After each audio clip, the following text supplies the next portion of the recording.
मणिपुर हिंसा का जहां तक सवाल है या मणिपुर बर्निंग का जो सवाल है या मणिपुर में जो जघन्य कार्य जो काम हुए हैं, जितनी निंदनीय शर्मनाक दर्दनाक काम हुआ है जिसको पूरे देश ने देखा और पूरे देश में नहीं पूरे विश्व में ये ऐसा हमारी छवि इतनी खराब हुई है जिसमें सरकार स्टेट गवर्नमेंट से लेके सेंट्रल गवर्नमेंट हमारे माननीय मित्र भारत के प्रधानमंत्री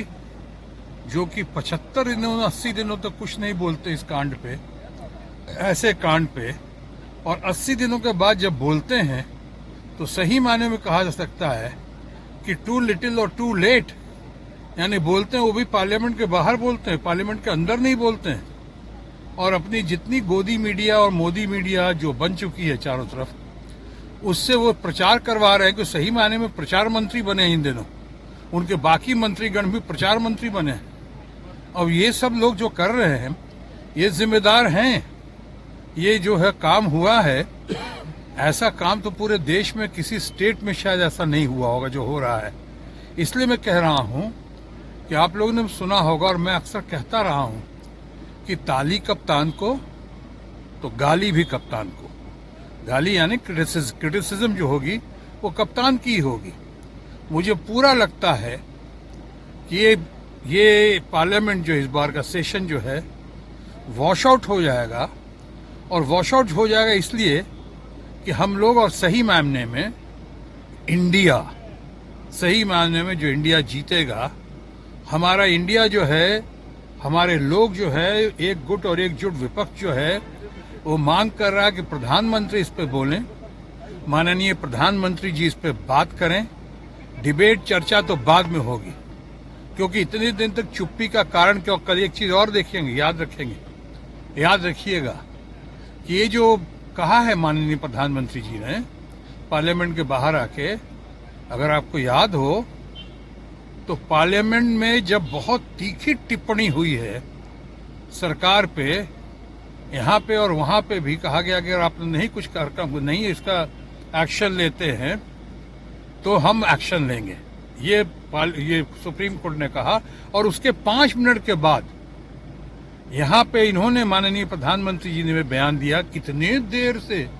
लोग कह के थक गए कि कुछ बोलिए प्रधानमंत्री जी, तो उसके बाद जवाब दिया। और उसके बाद अब तुर्रा ये कि वो जवाब देने के बाद लोग कह रहे हैं प्रधानमंत्री तो बोला, अरे ये बोलने का क्या मतलब हुआ, जब सुप्रीम कोर्ट के भय से या सुप्रीम कोर्ट के आदेश के बाद, और वहां भी मणिपुर में भी जो मैं कह रहा हूं, वहां की सरकार और यहाँ की सरकार, मणिपुर में भी कहा गया कि हमने एक को गिरफ्तार कर लिया है। ये नाम रिलीज किया आपने, ये जून का किस्सा है, मई जून का किस्सा जो है। आज जुलाई में इतने दिन बाद ये भीड़, ये उग्रवादी, ये हिंसा करने वाले लोग, ये हमारे माताओं को, बहनों को जिस तरह से परेड किया, मुझे तो पूरा कहा भी नहीं जा रहा है, शर्म आ रही है, अच्छा नहीं लग रहा है कि भीड़ के सामने, जिस देश में हम लोग देवी की पूजा करते हैं, औरत को देवी मानते हैं, ऐसे हमारे देवियों को बेटी बचाओ, बेटी पढ़ाओ, बेटी बनाओ, बेटी बचाओ, बेटी पढ़ाओ का हम नारा देते रहते हैं, बुलंद करते रहते हैं हमारे माननीय प्रधानमंत्री जी। उनके यहाँ ऐसा हुआ है, यानी 75-80 दिन लगे हैं रिएक्ट करने में, और रिएक्ट करने में भी जब लगा है तो उसके बाद जब वीडियो आया है तब रिएक्ट किया है। ये कैसा तमाशा है, ये कैसी अदा है उनकी, ये कैसा व्यवहार है उनका। मैं समझता हूं एक जो वहां हुआ वो तो वाकई बहुत जघन्य है, निंदनीय है, दर्दनाक है। लेकिन हमारे माननीय ऑनरेबल हमारे प्रधानमंत्री हैं या हमारे जितने बाकी मंत्रीगण हैं जो इस पर आज बोल रहे हैं, उछल कर बोल रहे हैं, और क्या बोल रहे हैं, अरे साहब विपक्ष भाग रहा है चर्चा से, आप अधूरा सत्य बोल रहे हैं, सच नहीं बोल रहे हैं। विपक्ष नहीं भाग रहा है, विपक्ष तो कह रहा है कि पहले प्रधानमंत्री बयान दे, और वो भी जिस धारा के तहत बोल रहे हैं उस धारा के तहत वो बात नहीं बन रही है। हालांकि इसका नोटिस दिया गया है, राज्यसभा खड़गे साहब ने भी दिया और लोगों ने भी दिया है, इस पे नहीं हो रहा। मुझे एक चीज तो और लगती है, मुझे लगता है ये सब जो है किसी षड्यंत्र या किसी साजिश या किसी प्लान के तहत किया जा रहा है, तो उनको भी सूट कर रहा है। चुनाव की घड़ी नजदीक है, वो चाहते हैं सेशन ना चले और सेशन से क्योंकि बहुत कुछ बात निकलेगी तो दूर तक जाएगी। बहुत देश विदेश के लोग देख रहे हैं, यूरोपियन यूनियन ने क्या कहा है आपने देखा सुना होगा। तो आज इतने लोग जो बातचीत कर रहे हैं और पार्लियामेंट में जो धज्जियां उड़ेंगी, एक एक चीज उनके बारे में बगिया उखेड़ी जाएंगी, एक एक चीज जब सामने आएगा, ये नारी के अपमान मान सम्मान का ही विषय नहीं है सिर्फ, ये हमारे भारत की अस्मिता का सवाल है, ये हमारे मणिपुर की अस्मिता का सवाल है, ये हमारे पूरे स्त्री जाति जो है हमारी, जो हमारी माँ बहन है, उनके साथ जो हुआ है उसका सवाल है कि पूरा विश्व आज हम पे क्या कह रहा है। क्या वहां जैसे हमारे माननीय जो हैं वो मुद्दों से ध्यान भटकाते हैं, और विश्व में बहुत सारे मुल्क में और पड़ोसी मुल्क में भी ध्यान भटकाया जा रहा है मुद्दों से, उनके मुद्दों से, और ये मुद्दा सामने लाया जा रहा है कि देखिए भारत में क्या हो रहा है और हिंदुस्तान में क्या हो रहा है। तो मैं जैसा कह रहा था, उनको भी शायद सूट करता है कि सेशन पहले ही खत्म हो जाए, ताकि न बात निकलेगी और न शायद दूर तक जाएगी। वो सोचते हैं क्योंकि यहाँ पे जो है बंद करेंगे ये लोग, क्योंकि चुनाव की घड़ी नजदीक है,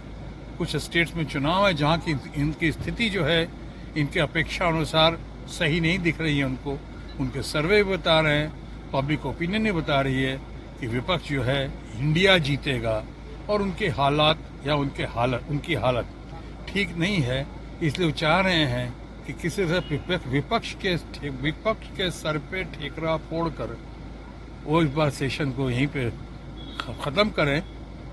ताकि वो चुनाव में कुछ देर के लिए सही शांतिपूर्वक जा सके। लेकिन सबसे बड़ी बात यह है और सबसे अहम बात यह है कि मणिपुर में जो जघन्य, जो निंदनीय, शर्मनाक और दर्दनाक जो किस्से हुए हैं और जिस तरह मणिपुर जल रहा है, इसको सबसे पहले इसको ठीक किया जाए। समाज, सरकार, केंद्र से सबसे यही अपील है कि पहला मरहम यहाँ लगाया जाए उन लोगों के ऊपर। कैसे करोगे डैमेज कंट्रोल वो आप जानो, लेकिन करना है। जैसा मैंने शुरू में कहा, भारत की अस्मिता का सवाल